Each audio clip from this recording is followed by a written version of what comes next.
Hey guys, thanks for obviously stopping by watching the video. Just remember, if you like it, just leave a like.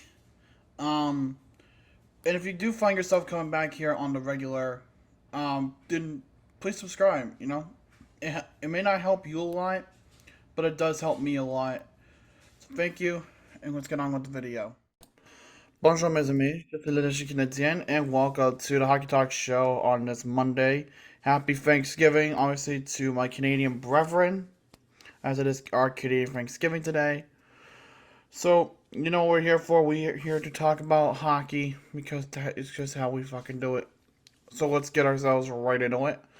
With the first thing being the release of a PTO, being James Neal, the Jackets, announcing that they have cut him from his PTO, so I guess he just did not impress that team enough.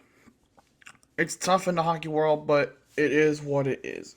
It just is what it really is. Moving on, we got a couple of signings that we need to get through here. So let's start with Owen Beck, who was a draft pick this year in this year's draft. He was a second round pick out of the Mississauga Steelheads in the OHL. 51 points in 68 games last year with the Steelheads. So I think he'll be fine with the Canadiens. Hopefully, they can maintain him and hopefully they can develop him perfectly. Another one is a big signing that I think is a little much.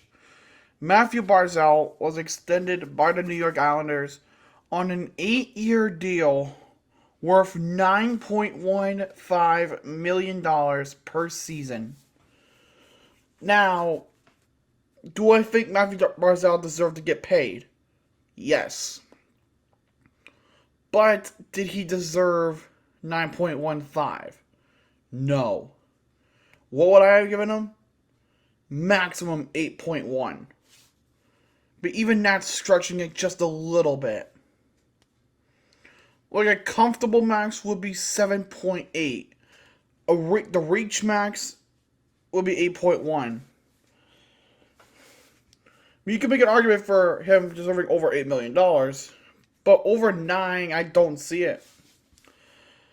I don't know what it is with that situation, but it really beats me. I really don't know.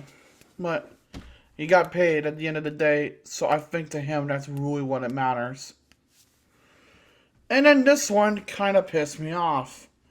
The Canadiens signing Logan Mailloux to an entry-level deal. Now, is he a good point producer when he's playing hockey? Yeah, I'll give him that. He's talented. But that fucking thing that happened in Sweden overshadows everything. And the thing was, he didn't want to be drafted. He wanted to pull out of the draft. But the Canadiens were the ones that did it to themselves. Especially freaking the last GM, I can't remember his name now.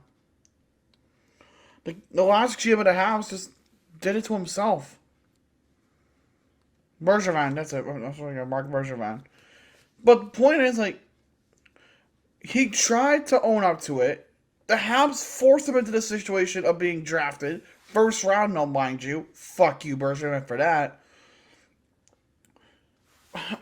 And allegedly, he was banned, I think, for a year or for the rest of his junior eligibility for playing in the LHL. But yet he still played. I believe if the stats say anything, which was 9 points in 12 games in the OHL with the London Knights. I don't know. People are gonna find this very unsettling and very uneasy to take. Which I completely understand and I completely agree with. But I don't know if I would have signed him yet.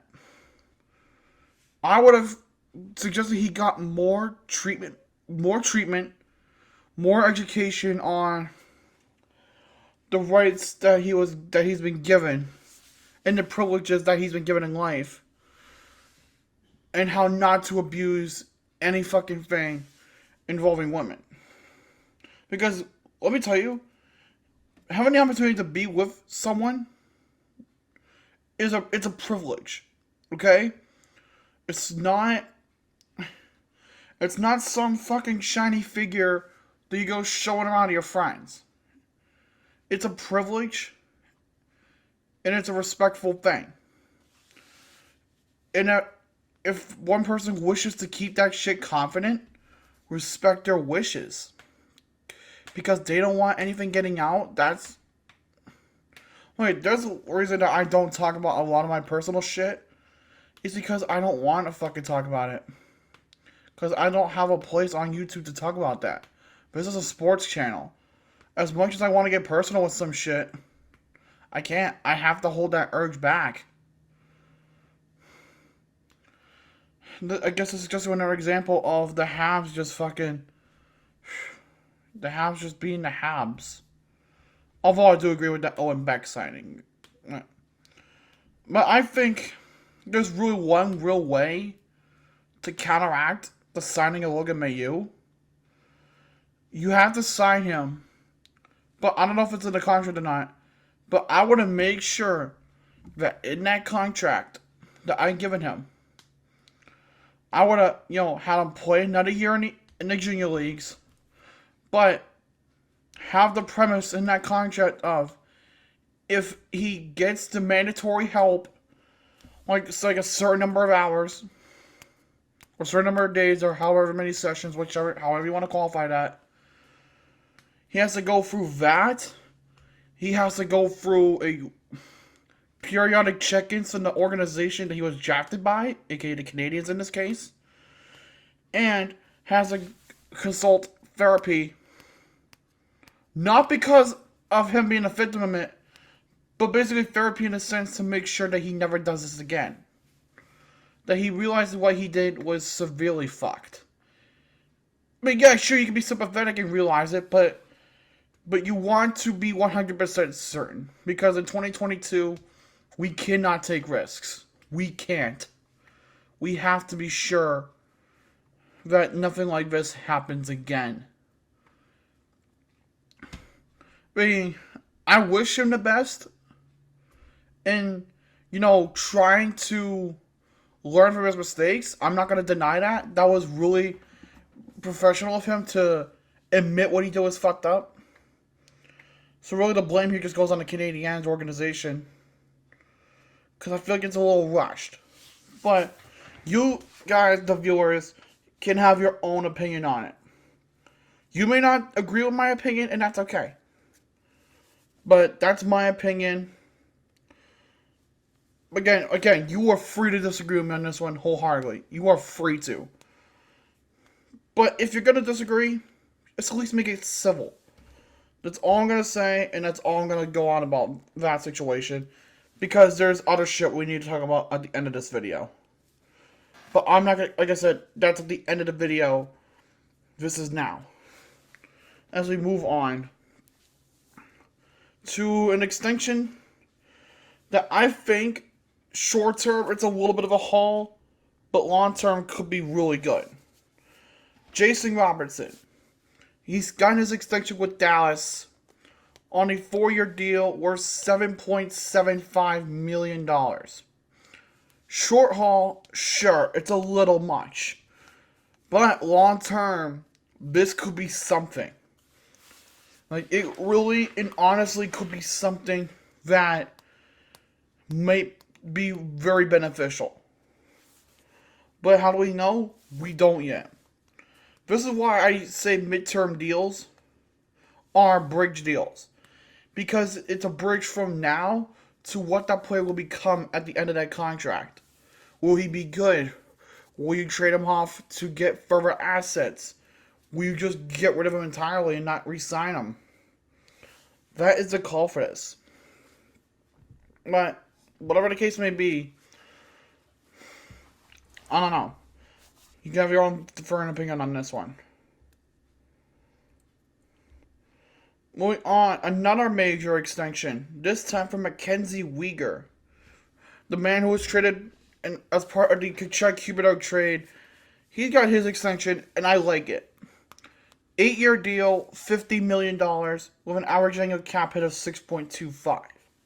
Now, I love this contract for him. Okay? I love this contract for him. He is good. I genuinely think that Mackenzie Weegar is a damn good defenseman. I even will go as far enough. Oh god, that's bright as fuck. I will go as far enough as to say he is a first pairing defenseman. I really think that. But how it'll play out in later years, there's only one way we can really find out. But right now, I love the contract for him, and I really do hope he does well. Speaking of extensions with the Flames, Daryl Sutter also signed an extension to remain as their head coach. I mean, he did recently just win a Jack Adams. I don't think it was this season, though, but I think it may have been last season. 2022 Jack Adams. Oh, it was this season. Okay, so he did win. He just recently won the Jack Adams. So, hey, I mean, why wouldn't you do that? Why wouldn't you? Now, we got 2 trades to announce.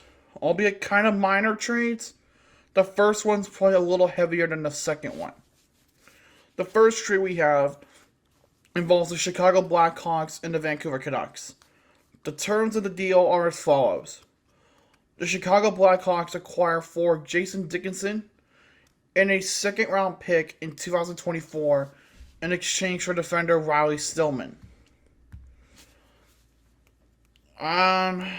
Dickinson is a serviceable forward, so I think Chicago picking him up might be a good thing. Getting at pick 2 might also be a good benefactor in there as well. On the other hand, with Vancouver, though, you got something out of this trade at least, because I don't really know how Riley Stillman plays, so I really can't make a valid prediction as to how he might be, but I think Chicago wins this deal. Just because Dickinson's serviceable and you get that future that you can use to bolster that rebuild that you have going on. So I'm giving Chicago that win on that trade. The second trade involves the Edmonton Oilers and the St. Louis Blues, in which the terms are as follows. The Edmonton Oilers acquire Klim Kostin from the St. Louis Blues in exchange for Dmitry Samorukov. I hope I'm saying that name right.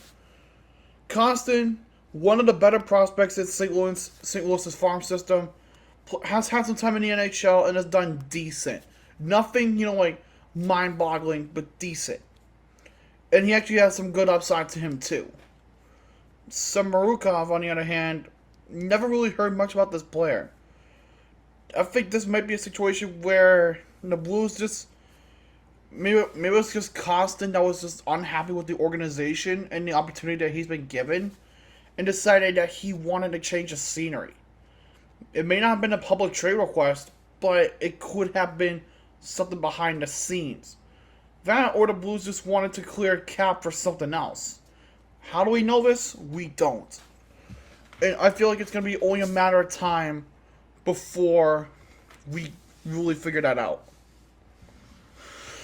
We got 2 more extensions before we have to go into some deep shit.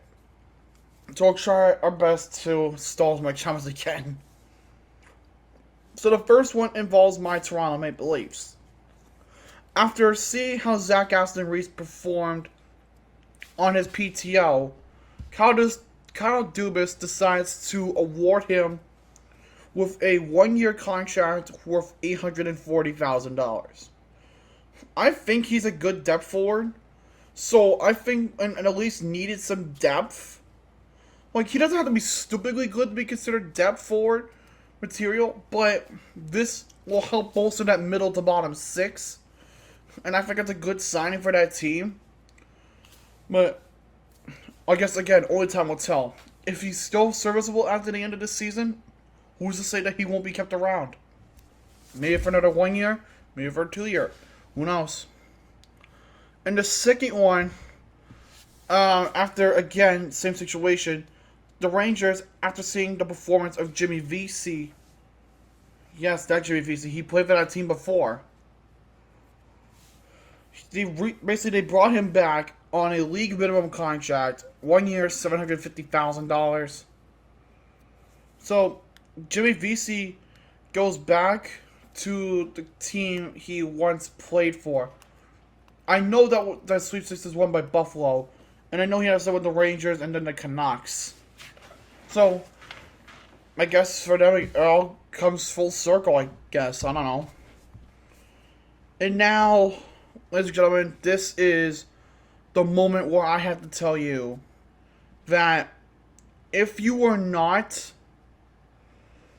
at the faintest of heart, and if you don't have a strong stomach, then this is the end of the video for you. And I thank you for watching. But if you are a strong warrior, or you just need to hear this because it might be a similar experience, which again I fucking hate saying. I really hate saying that. Then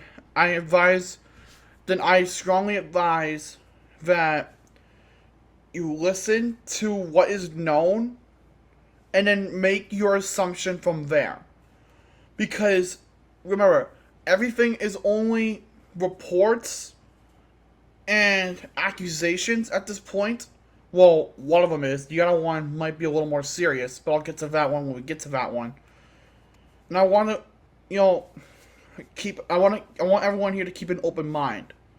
That this, while it does involve hockey, and it involves hockey player and another member of the organization, I heavily advise that you take this with an open conscience.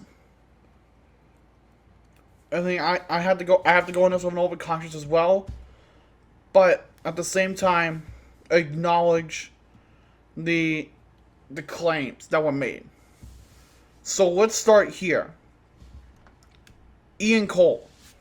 So, I think it was a few months ago, he had dealt with shit involving cheating on his significant other with a member of a team personnel.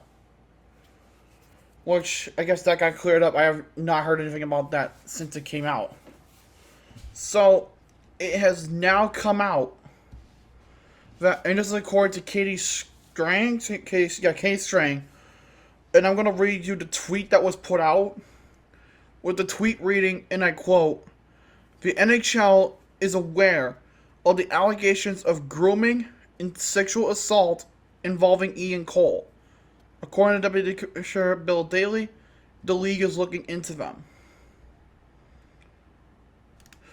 And from kind of continuing on with that, from Puck Report, he has added that the Lightning have suspended Ian Cole with pay, which I call bullshit on, pending the results of the team and league investigation into the allegations of sexual assault and grooming of multiple teens while they were in high school. God fucking damn it!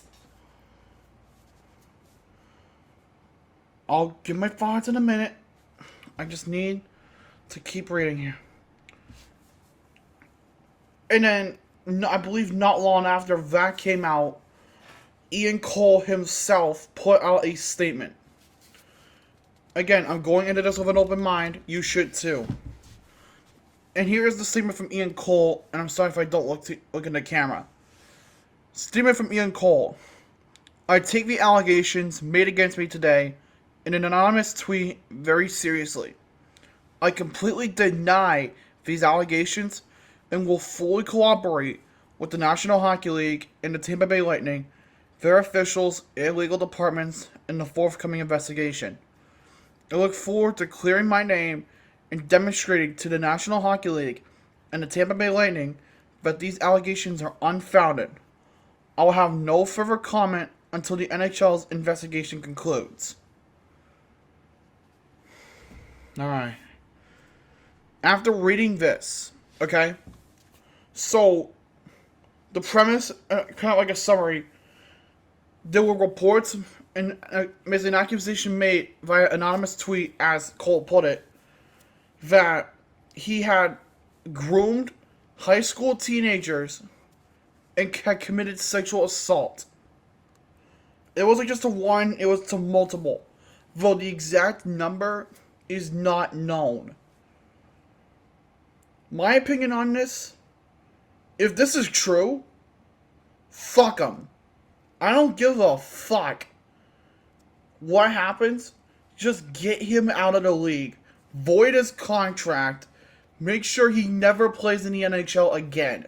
If that is found to be true, fuck him. If it's found to be untrue, and it turns out to be false, then the person who had made these claims, and again, it has to pen an outside of league investigation as well, like a authoritative investigation by the police. If every finding turns out that those reports and those claims are untrue, then I don't know if it's an attention thing or if it's a case where that this is a situation where they just want to make a claim to get attention. But I'm not saying that's the case. I want to make that very clear. I am not saying that's the case. I am not siding with Cole. I am not siding with the person. I am acknowledging what is the fact that we know right now. If it's true, fuck them. If it's not true, then fuck the person who made the claim. Because it's a two-way street, and look it. Do I think that there's some truth to this? Yes, I do think there is some truth to this. Because if the shit what happened in Carolina was true, then anything can be true. But in saying this, I have to keep an open conscience when reading this stuff. As much as I want to side with one over the other, sometimes there is just not enough validity to a statement. And we all have to keep aware of this. You can do whatever. That is just a fact. That's not an opinion of what I just said. That's a fact. You may hate me for it. But that is just what it is. We have to be sure that we have to keep a valid point. And again, I want to preface that everyone that's accused is innocent until proven otherwise, regardless of it being one thing or the other. Okay? I want to make that clear. So, with the Ian Cole stuff out of the way for now, because I'm going to keep you updated on that situation in future episodes, okay? Because that is important, that does need to be talked about. But this next and final piece, I'm going to go into it the same way as I did before, but I'm going to have to take a little bit of bias. I know, oh my god, he's a hypocrite. But this time it involves an actual arrest. So this one I have to kind of be a little more lenient with how I approach it. A statement was put out today by the Bakersfield Condors, who is the Edmonton Oilers American Hockey League team, their minor league team. And the statement reads as follows, and I quote, "Earlier today, we became aware that Bakersfield Condors head athletic trainer, Chad Drown, had been charged with very serious felony offenses relating to contacting a minor to commit a sexual offense in the state of California. We are shocked and dismayed by the news, and Mr. Drown has been relieved of his duties immediately." And I know the Oilers put up a follow-up tweet to that and have said that they support that decision 100%. So, again, summary before I get to my opinion. The summary here being, well, I think that statement really summarized it enough. Dude was arrested for trying to contact a minor and commit sexual acts. Now the opinion part, this is fucking disgusting. This is fucking utterly disgusting. Look it. I don't give a fuck what you may think. If you think that this is sane and that this is normal, I have no idea what the fuck to tell you other than get the fuck off the internet. Because this is disgusting. This is truly and utterly fucking disgusting. Because there is no place for that. I don't care if you work in the world of hockey. I don't care if you work as a fucking business consultant. I don't care. If you fucking engage in this, you are a fucking pedophile. You are a fucking pedophile. There's no way to put it. And the only reason I'm not yelling right now is because there are people sleeping in my fucking house. And I am not trying to fucking awaken anybody. The fucking fact that this is happening. Like, and the fact that we even have to talk about this. And the fact that we need to remind people that you shouldn't fucking do that. It's disturbing. It's sickening. It's absolutely fucking sickening. I don't at all support what the fuck happened in both situations that I just told you. I don't. But we have to keep in mind that investigations are pending. But in the latter case, an arrest has been made. So I can't be as, unbiased with that one as I am as I can be, but don't really want to be with the first one. I'm going to wrap up the video, not with my usual outro, but I'm going to leave you on this, okay? Make of it whatever you want, but bear in mind that while the investigations are pending, and as new details come out, respect what is happening, respect the claims unless proven otherwise. Do not fucking dare, and I'm serious, do not fucking dare side with the perpetrators in this case. Because if you do, then chances are you're fucking sick in the head. I'm gonna keep that. I want you guys to keep that in mind. I in no way, and I'm not even characters point. This is not even the logical Canadian talking. This is Tanner Hume talking. Okay? Yes, that's my real name. You've seen it before in my videos, so you know.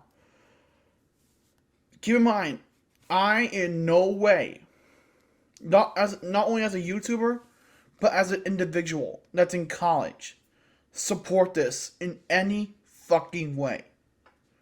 It makes me sick to my fucking stomach that we have to fucking talk about this. It makes me sick. And I hope justice is served when it's due. I really hope it is. Because honest to God, in 2022, when the ball field has changed so much, it's important to respect each other.